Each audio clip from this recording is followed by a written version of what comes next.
Mais do que uma crítica social, essa obra é uma crítica à própria humanidade. Olá, tudo bem? Meu nome é Bia e hoje vamos conversar sobre o Pai Goriot, considerado por muitos a obra-prima de Balzac. O romance foi desenvolvido na fase mais prolífica do autor, e ele ficou conhecido por escrever de maneira frenética, virando noites e muitas vezes desaparecendo por semanas. Nessa mesma época, Balzac gozou de muitos sucessos, e ele já tinha iniciado o seu projeto de criar ligações entre as personagens de seus livros. Em O Pai Goriot aparecem cerca de 50 figuras que também estão em outros de seus textos. Mais tarde, o escritor decidiu nomear esse projeto de A Comédia Humana, o que simboliza bem a representação dos costumes, negócios e tradições da época, além também das mudanças. A Comédia Humana conta com 88 histórias distribuídas em 17 livros, mas pode ficar calmo, porque você não precisa ler uma obra para entender a outra, todas funcionam muito bem de maneira independente. O título que discutimos hoje influenciou, direto ou indiretamente, autores como Eça de Queiroz e Dostoiévski.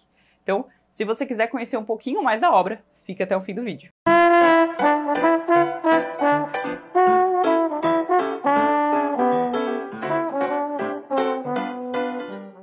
Antes de continuar, eu queria pedir para que você se inscreva no canal, caso ainda não seja inscrito.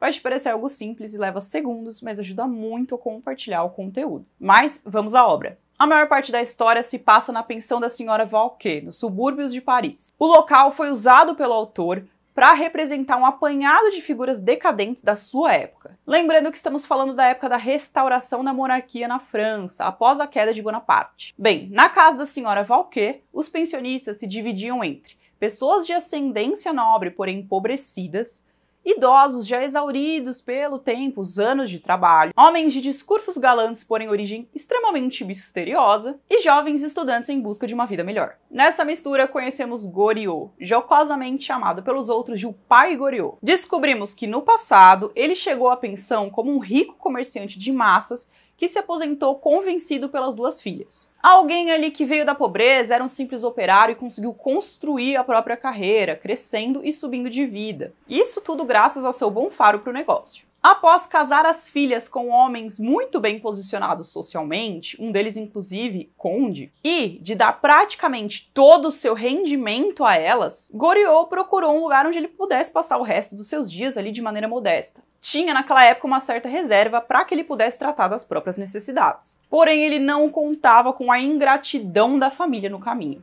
Com o tempo e depois do seu dinheiro já ter sido usado, já ter sido aplicado, Goriot passou a ser visto pelos genros como uma pessoa sem educação, sem cultura, que não sabia se portar. Pouco a pouco, as mansões de suas filhas fecharam as portas para ele. As visitas delas à pensão também passaram a ser cada vez menos frequentes, e quando aconteciam, sempre vinham acompanhadas de histórias mirabolantes, que acabavam impedidos por mais dinheiro. Goriot, aos poucos, viu a sua fortuna acabar e ficou completamente isolado, tanto da sua profissão, que ele levou a vida inteira, quanto da família. A decepção fez dele um homem sem vontade, sem graça, insípido, que passou a não cuidar nem da própria aparência. Na pensão, esse seu jeito sem vontade, passivo, virou motivo de piada, especialmente entre os pensionistas recém-chegados. Nos raros momentos em que as suas filhas vinham visitá-lo com as suas roupas pomposas e carruagens, os moradores da pensão começavam a sussurrar, dizendo que, na verdade, Goriot era um depravado, e que a sua miséria, na verdade, deveria ser dado ao sustento de jovens amantes. Não acreditavam que elas eram filhas dele. Aliás, nunca passou na cabeça desses pensionistas acreditar em uma palavra do que o velho caquético dizia. E muito menos no fato de que duas meninas tão ricas poderiam deixar o pai viver em tal miséria. Em um primeiro momento, nem mesmo Eugênio Rastinat deu crédito àquele senhor estranho. O jovem, que veio do interior para estudar direito em Paris, recebia o dinheiro contado, mês a mês, dos seus pais. De família nobre, porém muito empobrecida, Eugênio sabia do sacrifício que os seus pais faziam ali diariamente para que ele pudesse se formar. Mas Rastignac, além de inteligente para os estudos, era também um jovem bem observador. Não demorou muito para que ele descobrisse como os moços costumavam subir de vida em Paris, pelas suas relações. Logo, tratou de conhecer e se apresentar na casa da Viscondessa de Buzan, que ele descobriu ser sua prima. Com a ajuda sincera da Viscondessa, Eugênio foi introduzido na cena aristocrática parisiense, e ali acabou conhecendo Delfina e Anastácio. Você já deve ter imaginado a esse ponto que as duas são, sim, as filhas de Goriot. Quando foi fisgado por toda a vaidade e luxo que passou a ver,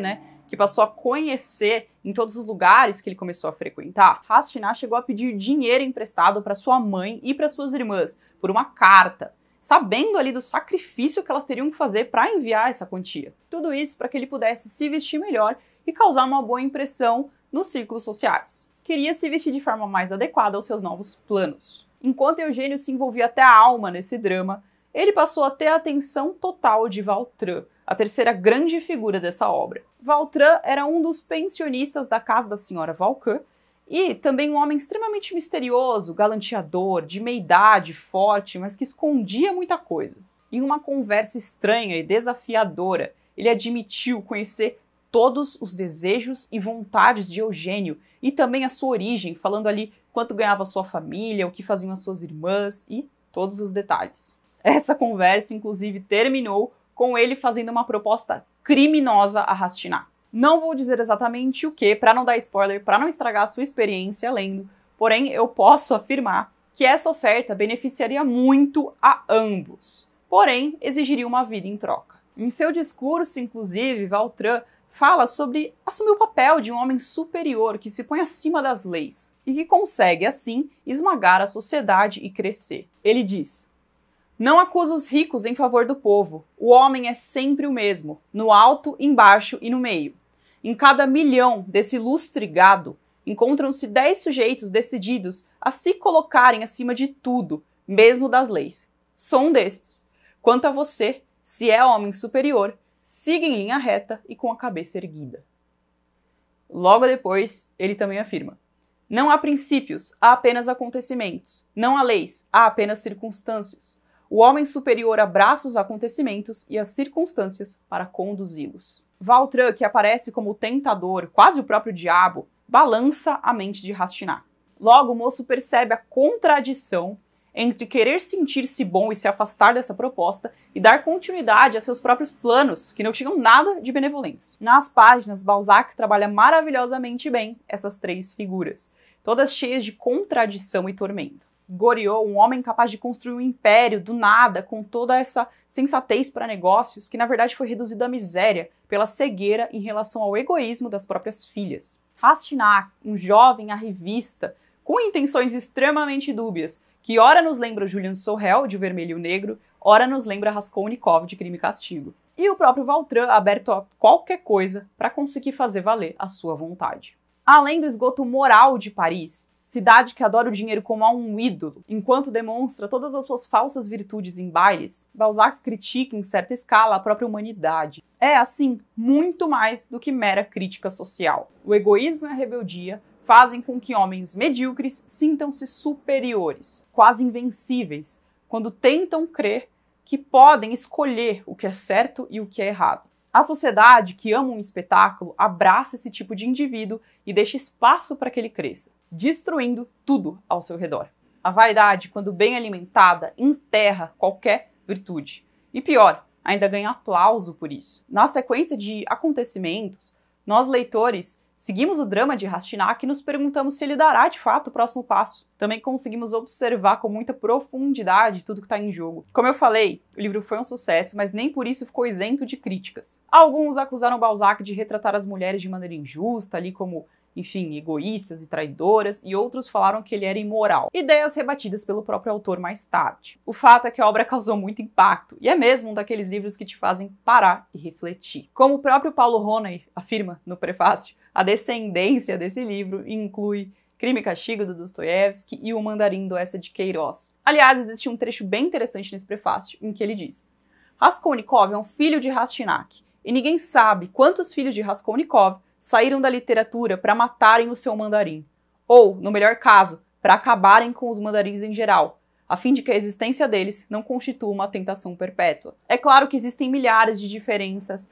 entre as duas figuras e os dois livros, com destaque aqui para o caráter totalmente redentor de Crime e Castigo, do Dostoiévski. Mas ainda assim é possível perceber diversas semelhanças e notar ali uma inspiração. Até porque Dostoiévski era extremamente fã de Balzac, chegando até a traduzir algumas de suas obras para o russo, desde a época em que, na verdade, ele ainda era engenheiro. Curiosamente, tanto Balzac quanto Dostoiévski eram pessoas que também pegavam inspiração em notícias do dia a dia, em causos que eles escutavam de amigos, de familiares, enfim, e construiu histórias em cima disso.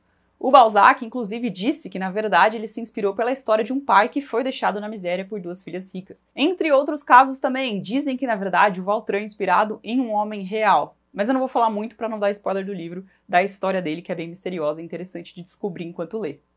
Bom, é isso. Eu deixo sempre os links da Amazon aqui embaixo, caso você queira conferir esse livraço que vale muito a pena ser lido. Extremamente interessante, extremamente fluido, de uma forma que as coisas se encaixam e você quer saber mais dos personagens. O Eugênio, por exemplo, ele aparece em outras histórias, já mais velho, então dá pra gente acompanhar mais ou menos a trajetória dele depois de O Pai Goriot. Inclusive, a Comédia Humana está disponível no Kindle Unlimited. Tem várias edições, não são todas, eu acredito, mas a que tem o Pai Goriot, o Coronel Chabé, entre outros, está disponível sim. É um investimento bem interessante porque você paga um valor baixo por mês e tem acesso a muita coisa. Inclusive, se você quiser emendar aí diversas das edições de Comédia Humana, pode fazer isso. Eu vou deixar aqui embaixo caso você queira tanto assinar o Unlimited quanto comprar pelo meu link. Assim você ajuda o canal a se manter sem precisar pagar nada por isso. Também não deixe de me seguir no Instagram, @peruntinhumcapítulo. Lá eu posto coisas e compartilho conteúdos que eu não trago aqui no canal. Bom, é isso, e até a próxima!